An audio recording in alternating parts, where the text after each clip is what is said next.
Well, okay. So obviously, the elephant in the room, Michael Chiesa beats Tony by a first-round submission. Quick work for Michael Chiesa, and Tony did not seem to be new and improved at all. Like I said, I always tend to get hated on by the Tony fan base the most sometimes, and it's happened before. But the ironic part is Tony's one of my favorite fighters of all time. He was the classic fighter that got me into MMA, and he has left such a legacy. So I was actually going to make a retirement special for him when he left one glove in the octagon. Tony Ferguson is the kind of guy to leave one glove in the octagon so he can consider retiring. So that's going to be a new meme. But then if you see the backstage interviews, you could tell he's already said, no, I'm not done yet. I got things to work on. Self-explanatory. And you know what? If Tony wants to keep going, he might get a win from somebody.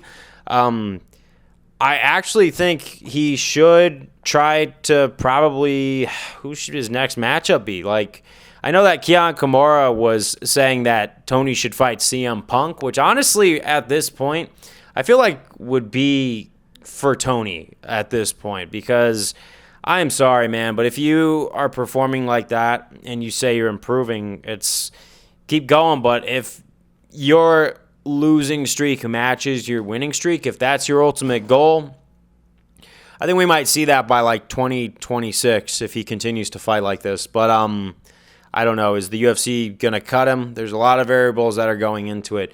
But maybe Tony does want to stay and be the kind of guy to match his losing streak with his winning streak. But because he obviously broke a UFC record of most consecutive losses, he just beat BJ Penn. And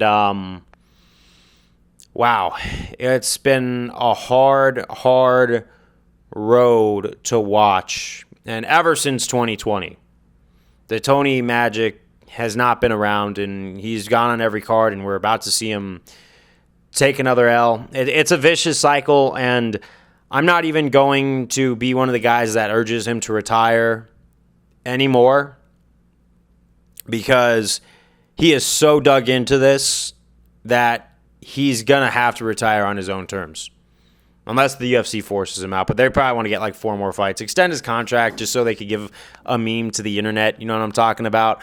But, yeah, there's not much else to say. I felt good upon him leaving the glove in the octagon, thinking, man, maybe this might actually be the time where he does the right thing and just does what's best for his family. And I was going to make a heartfelt congratulations video because I'm not anti-Tony Ferguson. I love him to death. I want what's best for him and his family after all the dedication to the UFC he's given. I think being a company man got him punished a little bit. And, yeah. But other than that, what else is there to say? I mean, I can't tell him what to do. Won't even try. He doesn't even know who I am.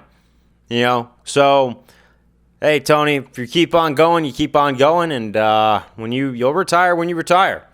But I think there is something still magical about him keeping the L streak going and still being cheered by the fans, because here's the one thing. The fact that he has this much approval from the fans, despite him not having any championship material left in him right now, I think what that says is that he has probably gained something more valuable than any UFC belts could offer, you know. He's earned the friendship, whatever that means right now. But, hey, man, goats come and go, but boats stay afloat. And Tony right now is definitely the best of all time. Later.